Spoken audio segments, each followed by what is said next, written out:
Como ha terminado Juan Antonio expresando al anterior ponente, y eso que tenemos un lema que es liderazgo de una TI extrema, pues perdona que sea redundante a que también esté aquí este nombrecito, porque a lo mejor tampoco sé lo que es, ¿vale? Llevamos toda la mañana oyendo y expresando ponencias sobre tecnología y lo que vamos a hablar es de factor humano. Me van a permitir que empiece con una historia. Un aprendiz que representa la TI paseaba por el jardín con su maestro que representa el negocio. Este aprendiz estaba muy harto de que su maestro siempre tuviera razón y fuera superior a él, así que intentó retarlo. El aprendiz se acercó a una jaula, cogió un jilguero que representa la situación actual y futuro de cualquier empresa en el mercado, se lo colocó en sus manos, a su espalda, mientras que preguntaba a su maestro: «Maestro, ¿sabrías decirme si el pájaro que tengo a mi espalda está vivo o está muerto?». El maestro inmediatamente sospechó que era una argucia de su discípulo. Si decía que el pájaro estaba vivo, solamente tendría que retorcerle el cuello antes de mostrarlo. Por el contrario, si decía que el pájaro estaba muerto, solamente tendría que abrir las manos y dejarlo volar.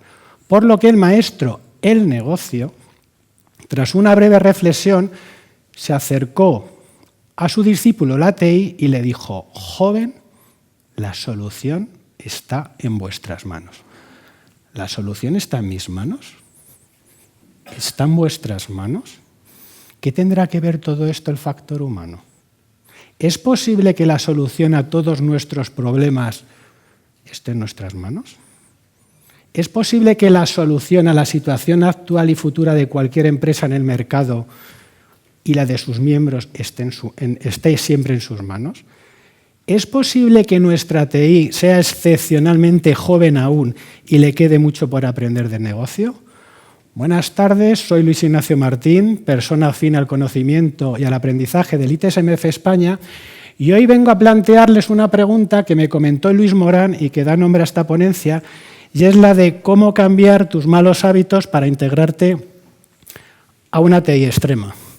Nos pasamos todo el día tomando decisiones y más del 95% de ellas las tomamos de forma automática debido a nuestros hábitos adquiridos. ¿No deberíamos ser conscientes de cómo son nuestros hábitos? ¿No deberíamos ser conscientes de cómo se crean y cómo se mantienen en el tiempo? ¿Tendré yo malos hábitos? ¿Quién piensa que los tiene? ¿Podéis levantar la mano? ¿Quién pensáis que tenéis malos hábitos? Muchas gracias. Tenga o no malos hábitos, ¿debería cambiar los mismos por mi devenir? Haciendo mención a Juan Antonio, que es una TI extrema. ¿Por qué me tengo yo que integrar a ese palabra? Con lo a gustito que estoy haciendo lo que hago, cuándo lo hago, dónde lo hago y cómo lo hago. Dice un proverbio árabe que el que quiere cambiar siempre encuentra una razón y el que no tiene una excusa. Así que intentaré, por tanto, dar respuesta a esta cuestión. Aquí tenemos a los stakeholders de nuestra historia: el aprendiz, la TI, el maestro, el negocio, y el jilguero, que es la situación actual de cualquier empresa. ¿Por qué la empresa y sus miembros deben integrarse a una TI extrema? O mejor dicho, para querer o no integrarme a una TI extrema, ¿cuándo una TI será extrema o se transformará extrema? Yo considero que esa TI será extrema cuando de una vez por todas, oigámoslo bien grande, se transforme en negocio y que todo lo que hagamos tenga esa única prioridad, el negocio. Entonces, será evidente que el realizar esta primera transformación recae en quien dirige la empresa. Pero, realmente, ¿cómo está de salud vuestros jilgueros? ¿Trinan y embelesan con su canto de forma continuada a vuestros mercados, a vuestros clientes, a vuestros usuarios? ¿O está callado y escondido en la jaula? ¿Qué hace? ¿Qué hace vuestro jilguero? ¿Trina o embelesa? Entonces, realizada la primera transformación, debería realizarse una segunda en todos los miembros o integrantes de esa TI. Deberíamos hacer una verdadera gestión del cambio. Y para realizarlo nos debemos cuestionar todo lo que hemos hecho hasta ahora y todo lo que vayamos a hacer en el futuro. Por lo tanto, debemos cuestionar todas nuestras creencias, todas nuestras metas y todos nuestros hábitos. Y para cuestionarnos todo es fundamental intentar comprender cómo funciona nuestro cerebro. Todos creemos que tomamos todos los días decisiones de manera racional, pero esto no es así, porque tenemos 3 cerebros con funcionalidades diferentes, como ha comentado también esta mañana Guillermo. Tenemos el reptiliano, que lo que se encarga son de nuestras funciones básicas: comer, beber, respirar, reproducirse, los latidos del corazón, dormir. Luego está el límbico, que le ha llamado, no sé si mamífero o algo así, que lo que hace o lo que nos permite es toda la parte de los recuerdos y las emociones. Y por último está el neocórtex, que nos permite hablar, pensar y tener realmente pensamientos conscientes. ¿Y cuál es el verdadero problema que ocurre aquí? Que hay una gran diferencia de velocidad entre el cerebro límbico, el de las emociones, que es mucho más rápido, que el neocórtex, que es más lento. ¿Y esto qué provoca? Que tengamos verdaderos problemas de manera diaria en nuestra toma de decisiones. Y esto nos hace hacer que tengamos muchos quebraderos de cabeza y nos induce en nuestras creencias, en la consecución de nuestras metas y en nuestros hábitos. ¿Y qué pasa con nuestro tiempo? Estaremos todos de acuerdo que un día tiene 24 horas. ¿Estáis de acuerdo? ¿No? ¿Por qué entonces alguna vez decimos que el día no me cunde? ¿Lo han dicho? ¿Lo han oído? ¿Lo han pensado? ¿Por qué entonces decimos que hoy parece que no he hecho nada? ¿A qué se deberá esa sensación? ¿Se lo preguntan? ¿Conocen las leyes de Parkinson? ¿Las conocéis? Veamos 2. La primera dice que el trabajo se expande hasta llenar el tiempo dedicado a su realización. Es el conocido por el mal del estudiante. ¿Qué le pasa a nuestros proyectos y a nuestros servicios en cuestión de tiempo? ¿Por qué se retrasan? Procrastinamos, es que eso es esa palabra muy rara. ¿Por qué dejamos para después lo que tenemos que hacer hoy? ¿Saben por qué lo hace? Nosotros pensamos que son decisiones racionales y no. Lo hace nuestra parte emocional, el límbico, y lo más cachondo de todo es que lo justifica la parte racional. Así no tenemos ningún remordimiento de conciencia. ¿Les ha pasado esto alguna vez? Y la segunda dice que cualquier tema de la agenda es inversamente proporcional a su importancia. Cuando empezamos todos la jornada de trabajo, ¿qué es lo primero que hacemos? ¿Lo importante o lo irrelevante? No levanten la mano. Mientras tanto, me gustaría que observarais todos esta imagen. ¿La habéis observado todos? ¿Tenéis alguna duda, alguien de la sala, de lo que estáis viendo? ¿Era esto lo que estabais pensando? ¿Cuál es la auténtica realidad? ¿Esta o esta? Todo esto es debido a las creencias que vamos generando a lo largo de nuestra vida. Entonces, ¿qué será una creencia? Una creencia es una idea que asumimos como realidad y acaba normando nuestras vidas. Y la mayoría de ellas no solamente nos norman, sino que nos limitan y nos encadenan. Por lo tanto, siempre habrá unas creencias que son limitantes que nos impiden alcanzar los objetivos que queremos conseguir, nuestras metas y nuestros sueños. Y las hay empoderantes que lo que hacen es empoderarnos para solventar nuestras limitaciones. Tengan todos claro que todos tenemos creencias limitantes. Y la cuestión importante aquí es si seremos o no capaces, hoy y mañana, de solventarlas. ¿Y qué será una meta o un sueño? Es aquello que marca la diferencia en las personas. Es aquello que realmente queremos hacer. pero si esto es así, ¿por qué la mayoría, ¿por qué la mayoría de las personas nos asusta tanto el cambio? La razón es que el ser humano es misoneísta y tiene homeostasis. Somos misoneístas porque tenemos una gran aversión a lo nuevo y esa es la razón por la que nos resistimos al cambio. Y las personas tenemos homeostasis, que es un proceso de autorregulación. Por eso el ser humano buscamos alcanzar el equilibrio y nos place nuestra zona de confort. Y aquí viene un hecho, y quédese con esta idea. El ser humano no estamos diseñados para el cambio, por eso nos resistimos. Estamos diseñados para la repetición de patrones. ¿Habían oído esto alguna vez? ¿Sí? Por lo tanto, debemos pensar muy bien nuestras metas, debemos escribirlas, debemos priorizarlas y debemos acometerlas una cada vez. ¿Y por qué una cada vez? Porque con una flecha no podemos dar en el blanco en 2 dianas al mismo tiempo. Por lo tanto, nuestras metas deben ser de acercamiento y no de evitación.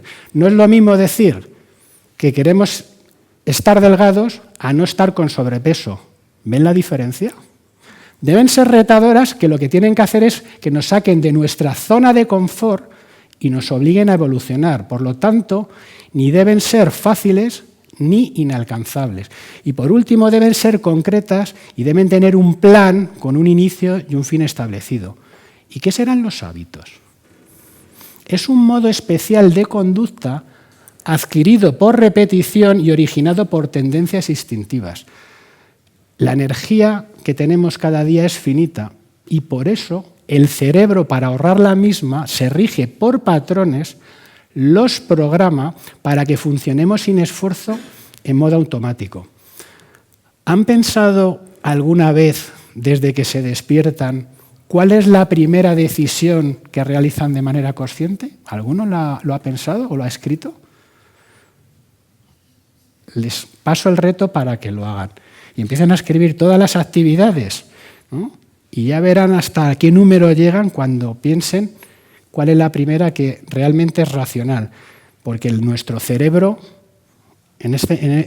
lo que hace es equivocarnos. Y nosotros pensamos que las respuestas son racionales, pero las ha tomado el cerebro por nuestra parte. ¿Por qué? Por esa diferencia de velocidad que les decía antes del límbico. ¿Y cómo se crea un hábito? El hábito tiene 2 fases, una de construcción y una de mantenimiento. Para eliminar o crear hábitos es necesario que repitamos durante 21 días o prácticamente un mes una serie de actividades para programarlas. En esta fase de construcción hay mucho sacrificio, por eso siempre nos quedamos a medias, ¿vale? Y poco beneficio. En cambio, en la fase de mantenimiento, que es pasado esos 21 días, hay poco sacrificio porque ya lo hemos programado y mucho beneficio. Y se podrán preguntar, ¿cuánto tiempo dura la fase de mantenimiento? Por lo que realmente quieran mantener sus hábitos. Si sus hábitos los quieren mantener para toda la vida, pues ya saben que esa repetición y para esa ahorrar de energía lo que hará realmente su cerebro. Entonces, ¿cuál es la verdadera dificultad que tiene eliminar hábitos y crear nuevos? O dicho de otra manera, ¿cuál es uno de los males del ser humano? Que siempre queremos el beneficio sin pasar por el sacrificio. Y así nos va muchas veces. Para crear o eliminar un hábito necesitamos motivación, fuerza de voluntad. Ambas son energías finitas. La motivación es la energía que dirige nuestra conducta y la intrínseca, que es aquella que se da mientras se va realizando la actividad. Mientras que la motivación extrínseca es ajena a la actividad, sino se da como resultado de la misma. ¿Qué ocurre cuando nos quitan la zanahoria? Que es extrínseca, que se acaba la motivación. ¿Estáis de acuerdo? En cambio, la fuerza de voluntad es algo que está ligado a la demora de la satisfacción. Es hablar de poder para futuro. Para en un momento dado ver realmente con un ejemplo qué significan estos 2 conceptos, veamos el siguiente ejemplo. Imaginaros que nuestra meta fuera mantener una vela encendida el mayor tiempo posible. La motivación serían las cerillas que consiguen encenderla. ¿Vale? En cambio, la fuerza de voluntad sería la cera de esa vela que la mantiene encendida. ¿Qué pasaría o qué ocurriría si tuviésemos una vela con poca cera y muchas cerillas? Que nos pasaríamos todo el tiempo encendiendo, hasta que llegara un momento que nuestra motivación se resentiría. No alcanzaríamos nuestras metas y en un momento dado nos pasa como cada vez que vamos a funcionar. Entonces, ¿ustedes qué prefieren tener? ¿Cerillas? ¿Cera? ¿Motivación? ¿O fuerza de voluntad? ¿Qué piensan? ¿Quiénes querrían tener motivación? ¿Y fuerza de voluntad? Eliminar hábitos o crear nuevos realmente siempre los provoca un cambio. Entonces, ¿qué mejor que dar un ejemplo de lo que me ha pasado a mí hace un par de meses? No renovar una RFP por parte de mi empresa hizo que mi empresa entablara conversación con la organización que más trabajadores tiene actualmente en España. ¿Saben cuál es? Y me hizo, como en el mercado de fútbol, una cesión en toda regla. Entonces, ¿estoy enfadado o molesto por ello? Yo creo que no, porque realmente así funciona nuestro mercado. Si somos francos, así funciona nuestro realmente mercado. ¿Tuve algo que ver o la culpa fue mía? Son preguntas que bajo esa circunstancia todos nos haríamos, pero lo realmente importante no es buscar los porqués, sino ver el cambio, aceptar el cambio, fluir con él y querer cambiar desde el minuto uno. Por casualidad, lo que me hizo cambiar fue la lectura de este libro, que mucha de la temática versa de lo que estamos hablando. Qué gran inversión fueron los 15 euros que me costó. 1, porque me hizo ver la realidad y cambiar.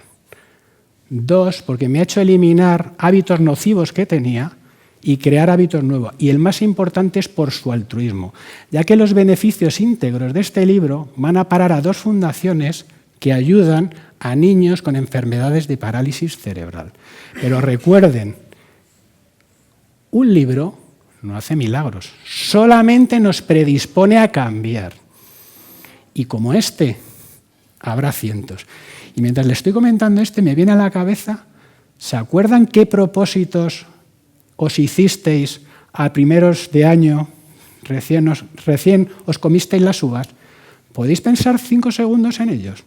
Peso, nuevo trabajo, hacer ejercicio. ¿Vale? ¿Cuántos de ellos habéis llevado a la realidad? Os lo dejo. Claro. Entonces, ahora para darle un poco más de sintonía y no quedarnos en el concepto, vamos a hablar de un gran hábito que existe en las empresas, que son las reuniones. ¿Son así vuestras reuniones? ¿Podéis levantar la mano? ¿Nadie? Las reuniones son tiempo, el tiempo es dinero y lo que nos deberíamos plantear es cuánto de ese tiempo lo dedicamos en TI para generar valor a nuestros clientes. ¿Un 100%? ¿Un 10%? ¿Un 80%? ¿30%? ¿50%? ¿Qué porcentaje?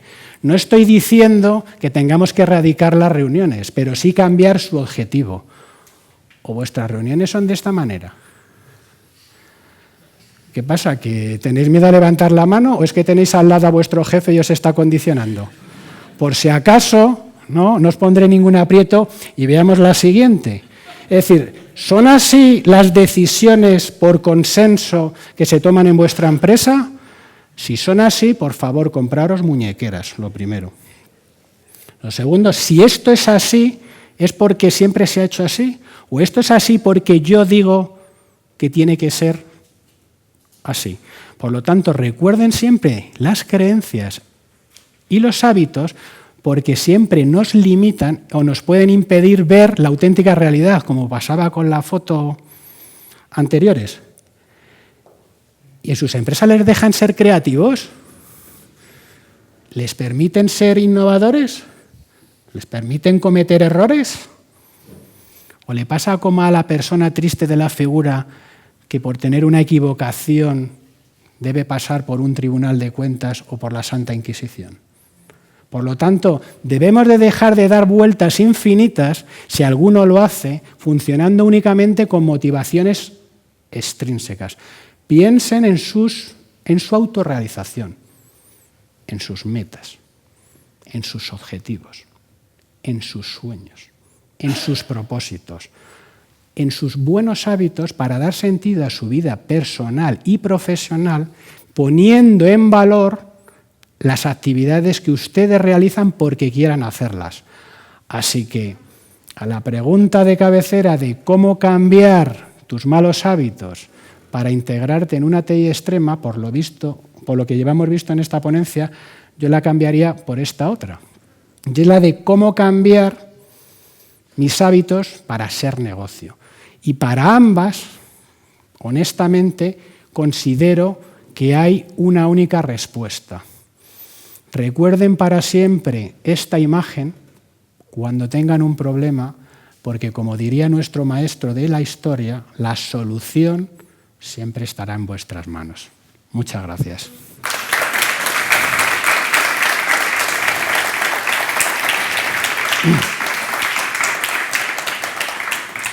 ¿Alguna pregunta?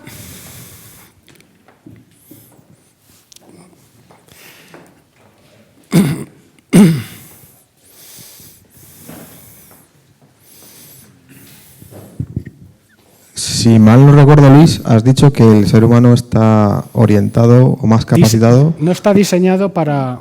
Está más orientado o mejor diseñado para hacer tareas repetitivas. Sí. Si esto es así, que no digo que no ni que sí, ¿qué sucederá en un futuro cercano cuando justo lo que tienes detrás es un robot y sea mejor que nosotros haciendo tareas repetitivas y nosotros tengamos que hacer las tareas que no son repetitivas, es decir, son las de la incertidumbre? Claro. Sí, ahí la cuestión no es que sea porque el ser... Gracias, Víctor. Aquí la cuestión no es porque el ser humano quiera ser de una manera u otra, sino que realmente la constitución de nuestro cerebro hace que ahora mismo en el mundo caótico que nos movemos no podríamos tener energía suficiente, pues nos volveríamos locos, de estar todo el rato tomando decisiones racionales. Por eso el cerebro lo que hace es tareas repetitivas, pero estoy contigo. Estoy totalmente de acuerdo con lo que estás diciendo. ¿Qué va a pasar? ¿Vale? Porque muchos de los trabajos actuales, ¿no? Muchos son de hacer realmente tareas repetitivas. Y todas esas, en un futuro cercano, se van a erradicar y nos tendremos que buscar otro tipo de trabajos. Pero estoy completamente de acuerdo con lo que estás diciendo. Es un gran problema. Pero eso es inherente a cómo es el ser humano. Juan Antonio. Sí, bueno, yo entiendo que la idea es cambiar únicamente los malos hábitos, ¿no? Pero o crear nuevos. O crear nuevos, ¿no? ¿Y de qué sirve la experiencia? O sea, ¿cómo encaja la experiencia en todo este paradigma, ¿no? ¿Y cómo identificas cuáles son malos hábitos? Porque hay veces que no sabe uno cuáles son, ¿no? Claro, es que el problema, es decir, la única certidumbre que tenemos es que, yo lo dije ya el año pasado, en otro congreso, la única certidumbre que tenemos es que nacemos y la mayor incertidumbre es que no sabemos cuándo vamos a morir.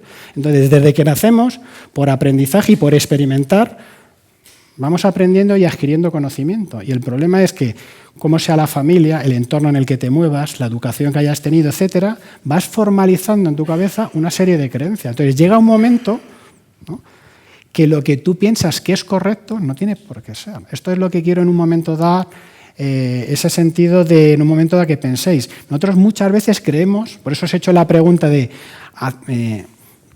que penséis cuál es vuestra primera decisión racional. Es que, y no es que yo no es que sea un erudito en esto, ¿no?, pero me parece súper interesante, el funcionamiento normal de lo que hace el cerebro tiene una cantidad de señales y en un momento dado lo que creen por estudios que han hecho recientemente es que cuando una cosa realmente sube por un umbral, automáticamente la parte del cerebro se quita de la parte emocional, que es el límbico, y pasa a la conciencia, y es cuando tomamos decisiones. Entonces, mucho de lo que en un momento dado, ese mensaje que quiero darles es que tener cuidado con lo que creéis que es verdad o no, porque a lo mejor estamos equivocados. Imaginaros, todo el día estamos o creemos que tomamos decisiones, con los hijos, con la mujer, con el trabajo, con la vida personal, con la suegra, etcétera, etcétera. Y la otra cuestión, ¿no? Sí, ¿no? Un chascarrillo nada más. Sí. Y quizá algunos lo compartan conmigo, y es que el que no hace nada nunca se equivoca. Claro, claro. Es que hay que cambiar, yo lo he dicho con mi situación. Yo hice lo que tuve que hacer. ¿De qué me sirve decir que la culpa es de otros, lo mía? ¿No? Lo que tengo que hacer es desde ya cambiar. Y os he puesto el ejemplo del libro como, yo qué sé, te lo dice un consejo tu amigo. Si el problema es, la cuestión es ponerte a andar. Nada te sirve. ¿Qué te vas a quedar? ¿En el sofá viendo Gran Hermano o otra serie de bagatelas?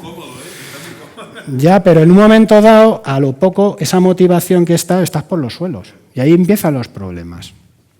Entonces hay que intentar cambiar.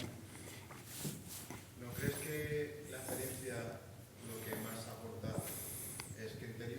Sea mal criterio o buen criterio. Claro. Yo siempre, gracias Víctor, yo siempre he dicho que...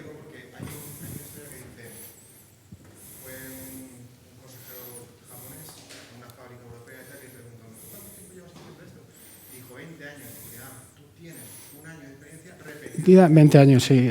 Eso nos pasa a muchos profesionales. Claro, claro. Yo considero...